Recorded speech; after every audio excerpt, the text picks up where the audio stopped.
Una conjetura es, pues, un statement matemático que básicamente no está probada aún, pero se piensa que se cumple. Y por número conjeturado yo me refiero personalmente, no es algo que esté como tal definido, a esos tipos de números que, en caso de que la conjetura fuera cierta o falsa, serían los contraejemplos, ¿vale? Básicamente esto es un poco una excusa para hablaros de ciertos números conjeturados que sí están definidos como tal, aunque no se sabe si existen. Y no sé, es bastante curioso, ¿no? Esto de hablar de números que no se sabe si están por ahí o si no hay ninguno de ellos. Así que vamos a darle caña. Y vamos a empezar esta sección precisamente con mi conjetura favorita. Y se trata de la conjetura de Goldbach. Me encanta esta conjetura porque es súper fácil de enunciar, pero súper difícil de resolver. Y lo que nos dice es básicamente que todo número par mayor que 2, ¿vale? Par mayor que 2, se puede escribir como suma de dos números primos, ¿vale? P1 y P2.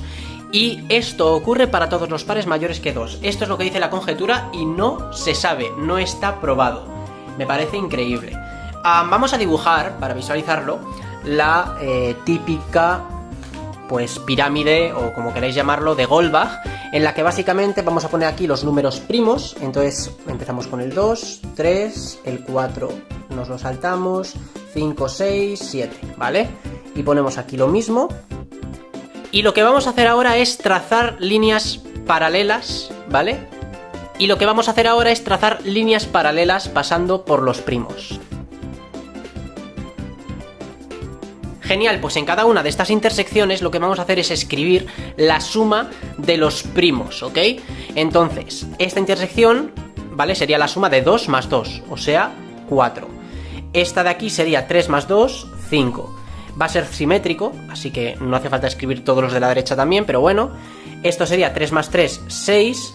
Esto 5 más 2, 7. 5 más 3, 8. 5 más 5, 10. 7 más 2, 9, 7 más 3, 10, ¿vale? Y por supuesto esto seguiría, pero simplemente vamos a escribir los primeros, porque resulta que si escribís esta pirámide para muchísimos más primos, lo que vais a ver es que todos los números pares mayores que 2 van a ir saliendo. El 4, el 6, el 8, el 10, el 12, el 14, el 16 van a salir todos. Todos, bueno, eso es lo que no se sabe, ¿no? Es lo que estamos intentando probar, si van a salir todos. Y no sé, me parece de verdad una cosa increíble. Se ha probado, para que os hagáis una idea, se ha probado hasta los primeros 4 por 10 a la 18 números pares. Y todos son sumas de dos primos. Todos. Para que veáis lo improbable que es que a estas alturas encontremos uno que no lo sea. Y definición, un número se dice de Goldbach si es par, pero no suma de dos primos, ¿vale? Por eso hablábamos de números conjeturados. No sabemos si existen los números de Goldbach. Sería un contraejemplo para esta conjetura. Para poder más o menos entender lo improbable que es que esta conjetura sea falsa, vamos a irnos un poquito por la tangente. Pero aún así quiero que prestéis atención porque esto que vamos a ver es súper importante. Se trata del llamado teorema de los números primos, ¿vale? El PNT, Prime Number Theorem. Pero, o sea, fijaos lo contundente que es teorema de los números primos. Y este teorema de alguna manera nos sirve para ver lo frecuentes que son los primos o cómo se distribuyen. Es muy fuerte. Entonces, vamos a llamar por pi de n, ¿vale? Y aquí pi es una función, no es 3,14, ¿ok? Pi, una letra griega, como podría haber elegido otra, pero se denomina pi de n, al número de números primos inferiores a n, ¿vale? Por ejemplo, pi de 10 es el número de primos menores que 10, que serían, pues, 2, 3, 5 y 7, así que 4, ¿no? Pi de 10, 4. Genial, pues pi de n, en general, tiene una fórmula dada por el teorema de los números primos, y es aproximadamente, aquí todo es aproximado, n partido por el logaritmo neperiano de n, ¿ok? Por ejemplo, ¿vale? Vamos a poner como ejemplo el número 1000 millones. ¿Cuál es el número de números primos inferiores a 1000 millones aproximadamente? Pues 1000 millones dividido por el logaritmo de 1000 millones. El logaritmo de 1000 millones es 20,7, vamos a poner 21. Entonces aproximadamente va a haber 48 millones de números primos inferiores a 1000 millones. Y de este simple hecho subyacen un montonazo de fórmulas que nos hablan también de los primos. Estas fórmulas, os voy a poner alguna, son de algún modo trivial si sabes de mates, pero si no, pues no es tan evidente. Entonces, por ejemplo, la proporción de números primos inferiores a un número n, ¿vale? Y con proporción me refiero a lo probable que es que un número elegido al azar, inferior a un número n, sea primo, ¿ok? A la probabilidad. Y esto cuando mejor funciona es cuando cogemos números cercanos a n, ¿vale? Es decir, del mismo orden. Pero bueno, para inferiores también nos vale. Bien, pues esta proporción de la que estoy hablando es 1 partido logaritmo neperiano de n. Es decir, la probabilidad de que un número al azar inferior a 1000 millones sea primo es exactamente 1 partido 21, que es el 5% aproximadamente. Otra fórmula nos habla de las brechas entre primos, lo que en inglés se llama las prime gaps, que de hecho vamos a dedicar una sección a hablar de una conjetura que tiene que ver con esto, la conjetura de los primos gemelos, que bueno, es una barbaridad esa conjetura. Pero bueno, básicamente el gap, la brecha entre dos primos es su diferencia, ¿vale? Por así decirlo. Entonces, si nos escribimos, por ejemplo, 5, 7 y 11, ¿vale? Que son tres números primos consecutivos, pues la brecha entre 5 y 7 es 2, ¿vale? Es su diferencia. Y entre 5 y 11, entre 7 y 11, perdón, es 4. Pues esta es la brecha, ¿ok? Tampoco sé si hay mucho consenso, porque también he visto que la brecha la llaman simplemente el número de números entre dos primos consecutivos. Luego la brecha aquí sería 1 y aquí 3, ¿vale? En vez de la diferencia, pues oye, no sé, yo prefiero esta porque para la conjetura de los primos gemelos es la que se usa, ¿vale? Este es el convenio. Pero bueno, resulta que hay una fórmula que te dice cuál es la brecha media entre dos números primos consecutivos alrededor de un número n. Y resulta que esta brecha media es exactamente logaritmo neperiano de n. Y de nuevo ponemos el ejemplo de los 1000 millones. Resulta que dos primos consecutivos cercanos a 1000 millones, su brecha media va a ser de exactamente 21, va a ser 21, ¿ok? Es decir, que de media, cada 21 números vamos a encontrar un primo con mayor probabilidad, ¿vale? Espero que se entienda un poco lo que nos está diciendo todo esto, porque al final habla de probabilidades. Y ya la última formulita es, de hecho, una de las más fundamentales. Básicamente es una fórmula que nos estima el enésimo número primo.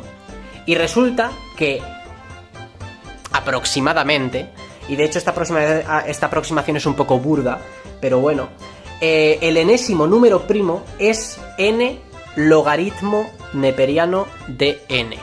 Vamos a hacer el ejemplo con el número 1000, y el milésimo número primo, según esta fórmula, será aproximadamente 1000 por logaritmo de 1000, 6907.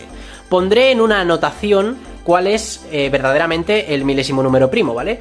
Y vais a ver que muy parecido no es, ¿vale? Se desvía un poco. No es una aproximación buena en sí, pero lo importante es que acierta el orden, ¿vale? Es decir, 6900 tiene 4 dígitos, el milésimo número primo también tiene 4 dígitos, ¿ok? Lo que acierta es el orden de magnitud, que se llama. Y eso está bastante bien cuando hablamos de números gigantescos. Y bueno, aprovechando que os he hablado de esta fórmula, que es tremenda, ¿vale? La función que te cuenta el número de primos inferiores a un número. Está bien, ¿vale? Está guay, es sencillita, pero se han trabajado y se han descubierto aproximaciones muchísimo mejores. Entonces os voy a poner un par, porque esto es una cosa que se estudia muchísimo y es muy importante. Entonces, pi de n está guay, pero hay una función que se llama LI de n, que es muchísimo mejor. Lo que pasa es que se define mediante integrales, ¿vale? Básicamente su fórmula es la integral desde 0 hasta n de derivada de t logaritmo neperiano de t. No está tan guay, ¿vale? No es tan bonita como esta, que es muy sencilla, pero ya os digo que esto lo aproxima muchísimo mejor. Y aún hay aproximaciones mejores, ¿eh? Hay una en concreto que es RI de n, se llama la función de Riemann, que es una absoluta barbaridad lo exacto que aproxima el número de primos. O sea, es una cosa increíble. Os voy a poner la fórmula. Ahí está, me he liado un poco con las N's y las X, pero bueno, o sea, ahora lo hacemos con X, ¿vale? Porque no me había dado cuenta que la fórmula N lo está usando como índice para el sumatorio. Pero bueno, es una fórmula extraña, ¿vale? Que de hecho está usando el logaritmo integral, como estáis viendo. Y la función de Mobius, que no la vamos a ver ahora, sí, eso la veremos en una sección más adelante. Pero bueno, es una función sencilla de entender también. Esta función es probablemente, aunque no lo sé seguro, la función que hemos descubierto que mejor aproxima el número de números primos inferiores a X, en este caso, ¿vale? Porque estamos hablando todo el rato de N, pero hemos hecho aquí a última hora un cambio de variable un poco sibilino. Pero bueno, es increíble. Y nada, decir que la función de Riemann no hay que confundirla con la conjetura de Riemann, que también le echaremos un vistazo en una sección en un futuro. Y eso, y también retomaremos el tema de los gaps, ¿vale? Porque los gaps, claro, uno pensaría que al estar hablando de números primos gigantescos, el gap va a crecer, ¿no? Cada vez vamos a encontrarlos más alejados unos de otros. Y es cierto, de algún modo, pero también es cierto que de vez en cuando vamos a encontrar estas anomalías que juntan un montón números primos. E igual, hablando de números primos de 1 millón de dígitos, seguimos encontrándonos pares de números primos que están separados una distancia de 2. Que es una cosa súper increíble, la verdad, que en números tan grandes siga habiendo primos cercanos. Entonces eso es lo que vamos a estar viendo. Y de hecho, ya os puedo hacer un avance, y es una cosa que se llama el postulado de Bertrand, que básicamente nos dice que entre un número cualquiera y el doble de ese número, siempre vamos a encontrar un número primo. Siempre. Luego, esto lo que nos está dando es como una cota que nos asegura que entre un número y su doble va a haber siempre al menos un primo.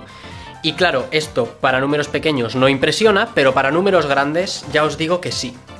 Y nada, eso por ahí. Y ahora sí, por favor, vamos a aplicar todo lo que hemos visto del teorema de los números primos para nuestra conjetura de Goldbach, que es de lo que trataba esta sección. Y bien, lo que vamos a intentar ver es lo improbable que es que un número par no sea suma de dos primos. Porque la realidad es que no solo un número par suele ser suma de dos primos, sino que suele ser suma de dos primos de muchísimas maneras distintas, ¿vale? De muchas. Vamos a ver exactamente de cuántas. Entonces lo que vamos a tener es un número par, es decir, un número de la forma 2 por n, y lo vamos a poner como suma de dos primos, como hemos dicho, que vamos a llamar P y Q. Notar que para que esto suceda, P tiene que ser menor o igual a n, y Q tiene que ser mayor o igual a n, ¿vale? Uno de los dos tiene que ser menor que n y el otro mayor, sí o sí. Y esto se parece a lo que hablábamos de la probabilidad de que un número escogido al azar cercano a n sea primo.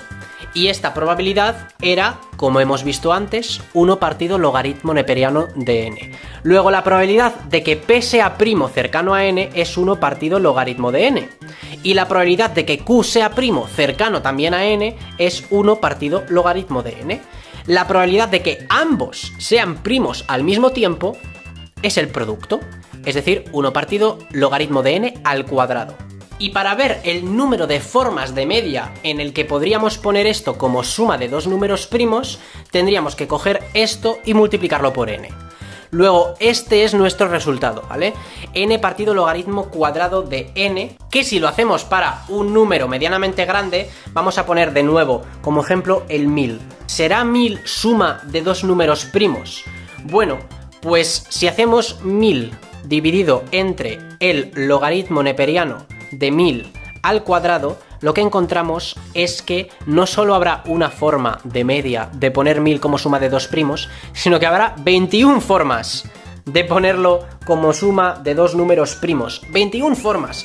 Imaginaos, si ya hemos probado los 4 por 10 a la 18 primeros números pares, imaginaos cómo de improbable es que un número mayor que este no sea suma de dos primos de ninguna manera, si ya el 1000 es de 21 formas aproximadamente.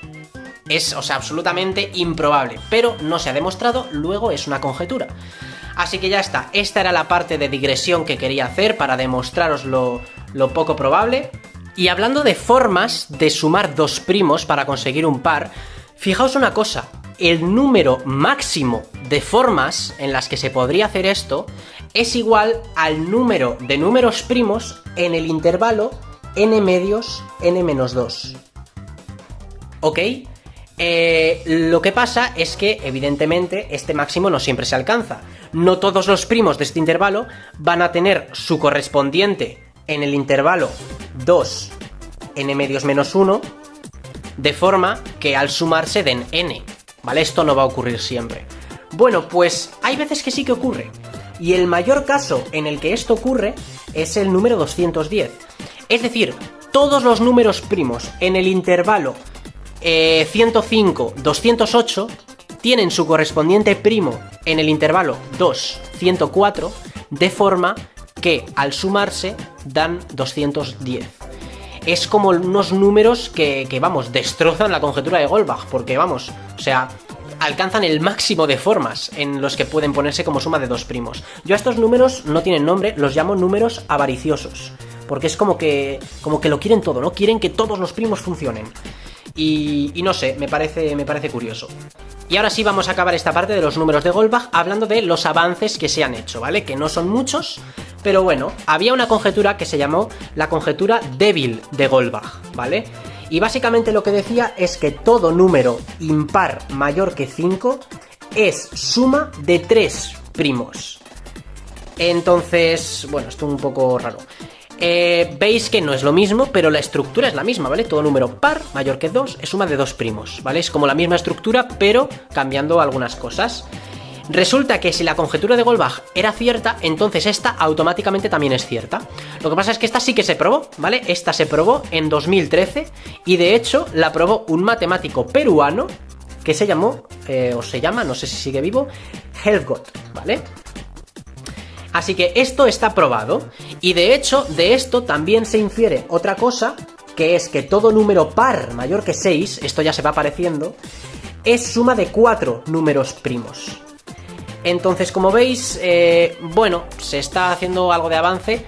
Hay una conjetura, y esto sí que no se ha demostrado, la conjeturaron de hecho Hardy y Littlewood, de los que ya he hablado, que dice que todo número impar mayor que 5, de nuevo volvemos a esto, es igual a un primo y el doble de ese primo, ¿ok?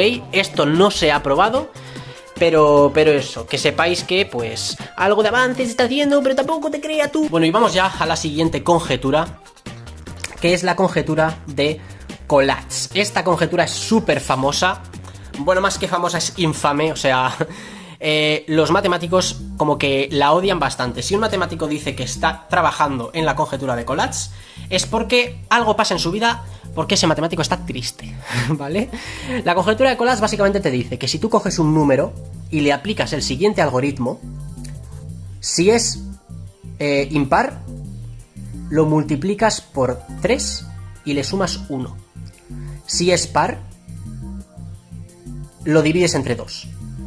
¿Vale? Pues si a un número le aplicas este proceso iterativamente, la conjetura de Collatz te dice que siempre se va a llegar a 1.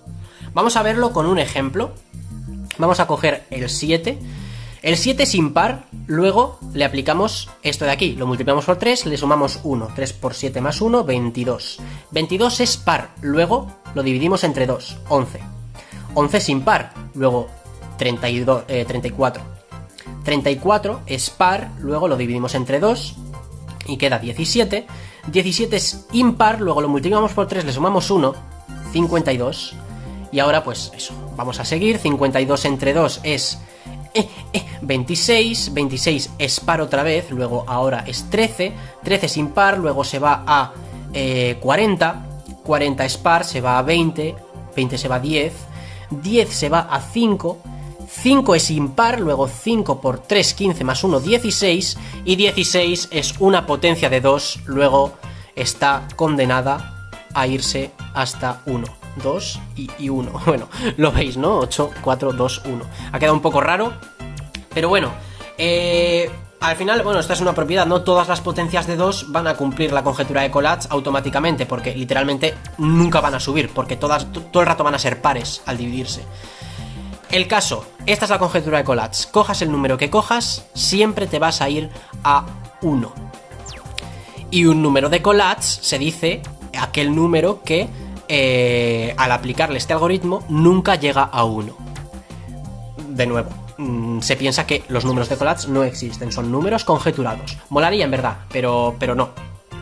No se ha probado, es muy difícil de probar, se piensa que ni siquiera aún tenemos las matemáticas necesarias para resolver este tipo de problemas, lo cual nunca deja de sorprenderme. Y la verdad, o sea, es un número súper famoso al nivel de que no solo se le conoce como conjetura de Collatz, tiene un montón de nombres: conjetura de Ulam, conjetura de Thwaites, el problema de Kakutani, el algoritmo de Haas, el problema de Siracusa, tiene millones de nombres.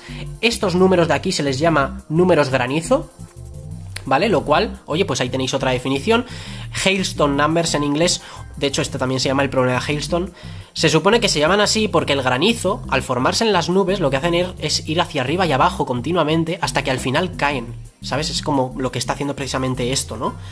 No sé, no sabía que el granizo se formaba así, lo siento. Pero bueno, esto, de hecho, también se puede extender a los números complejos, ¿vale? Si en vez de números naturales escogemos complejos, también van siempre a 1. También, o sea, bueno, también se piensa, es la conjetura, también se piensa que van siempre a 1. Pero la cosa es que, al ser números complejos, si pintamos en una gráfica el número de pasos que a cada número complejo le cuesta llegar a 1, el número de pasos, el 7 tiene bastantes pasos, pero hay algunos que tienen menos. Pues si pintamos de un color, ¿vale? Cada número según el número de pasos que le toma, y eso lo graficamos, lo que se obtiene es lo que se llama el fractal de Collatz, que es un fractal súper guapo, la verdad. A mí los fractales sabéis que me encanta, de hecho tengo un vídeo en el que explico un poco el fractal de Mandelbrot. Dejaré una etiqueta, ¿por qué no? Vamos a darme un poco más de fama, ¿no? Pero bueno, el caso es que eso, parece que esto es un poco naif, pero se pueden conseguir cosas bastante hardcore de las matemáticas, y vendrán los típicos de esto es matemática recreativa, no sirve para nada, es un juego. No es un juego, literalmente esto se ha usado en teoría ergódica y en complejidad computacional, ¿vale? O sea, esto se usa, aunque parezca trivial, estas mierdas se usan, gegiojoners. Y nada, no mucho más que añadir. Se ha probado hasta el número 19 por 2 elevado a 58 y no se ha encontrado ningún contraejemplo, todos lo cumplen, así que no sé, ahí lo tenéis. Vamos a terminar esta sección de números conjeturados hablando de la conjetura de Lickrel. Creo que es con dos L's, no lo sé. Bueno, básicamente se define parecido a la conjetura de Collatz mediante un proceso iterativo. Entonces vamos a coger un número y vamos a poner un ejemplo ya directamente, el 56, y lo que vamos a hacer se llama reverse addition, ¿vale? Que es coger este número y sumarle lo mismo pero dado la vuelta, es decir, 65, ¿ok? 56 más 65, vamos a hacerlo, es 121. Y ya está, aquí paramos. ¿Por qué? Porque 121 es un número capicúa. Ha terminado el algoritmo. Seguimos, en vez de 56 vamos a coger el 57, ¿vale? Pues el 57 va a ser 57 más 75, y 57 más 75 es 132. ¿Es capicúa? No. Pues volvemos a hacer lo mismo. 132 más 231... 132 más 231 es 363. Fin del algoritmo. Hemos llegado a otro número capicúa. ¿Qué dice la conjetura de Lickrel? Pues fácil. La conjetura de Lickrel te dice que escojas el número que escojas, siempre al realizar la reverse addition vas a acabar en un número capicúa. Y es una conjetura que se piensa que es cierta, pero no se ha probado. De hecho, para números así, parece que para números pequeñitos como que acaba pronto, ¿no? En un número capicúa, pero no tiene por qué. Por ejemplo, el número 89 tarda 24 pasos en llegar a un número capicúa. 24 iteraciones del algoritmo en llegar a un número capicúa, que va a ser enorme, porque esto va escalando. Y el primer número no trivial, en el sentido de que literalmente no se sabe si cumple el algoritmo de Lickrel, es 196, que es un número muy chiquitito, pero al hacer la reverse addition durante, literalmente, hemos probado miles de millones de iteraciones, aún no hemos llegado a un resultado capicúa. 196 a día de hoy se sigue sin saber si posiblemente fuera un número de Lickrel. Definición, un número de Lickrel es un número que se supone, si existiera, al hacer la reverse addition nunca llegaría a un número capicúa. De nuevo, ya lo he dicho 3 veces, no se sabe si existen estos números conjeturados, en este caso el de Lickrel. Y este es el primer candidato, el más pequeñito de todos, aún no se sabe. Los siguientes candidatos que aún no se saben son 295, 394, 493, veis un poco que es como... ¿Veis el patrón, no? 592. De hecho, si un número no se sabe si es... si lo cumple, automáticamente... al cambiarle los dígitos de posición, o sea, al hacerlo al revés, tampoco se sabe. Es decir, el 691 obviamente tampoco se sabe si va a cumplir esto, porque es esto dado la vuelta y el algoritmo va a ser el mismo. Luego el 592 tampoco, el 493, y la verdad es que me estoy repitiendo porque el 493 está aquí y el 592 aquí, ¿vale? Pero bueno, que sepáis eso, que dado la vuelta es exactamente lo mismo. Y nada, se sabe una cosa curiosa, que es que para bases menores que 10 el problema es un poco trivial. Es decir, para bases menores que 10 claramente no existen números de Lickrel. Todos los números van a acabar en un número capicúa. 10, que es precisamente la base que usamos, es curiosamente la primera base en la que no está tan claro. Vamos, si no está tan claro que literalmente no se ha podido demostrar. Lo cual, de nuevo, me parece muy, muy curioso. Y por último voy a dar una definición, como a veces hago, definición rigurosa de un número de Lickrel. Un número, GGHonors, yo creo que esto merece una hoja nueva porque aquí atended, ¿vale? Esto entra para examen. Definimos la función en base de n como n más 1 de igual a 0 hasta k menos 1, por eso i por b elevado a k menos i menos 1, donde b es la base, k es igual a la función de logaritmo de n más 1, y de sub i es igual a n mod b de i más 1 menos n por mod de i dividido entre b k i. Entonces, un número se dice de Lickrel si no existe ningún i, tal que f sub b de i más 1 de n es igual a 2f de i de n.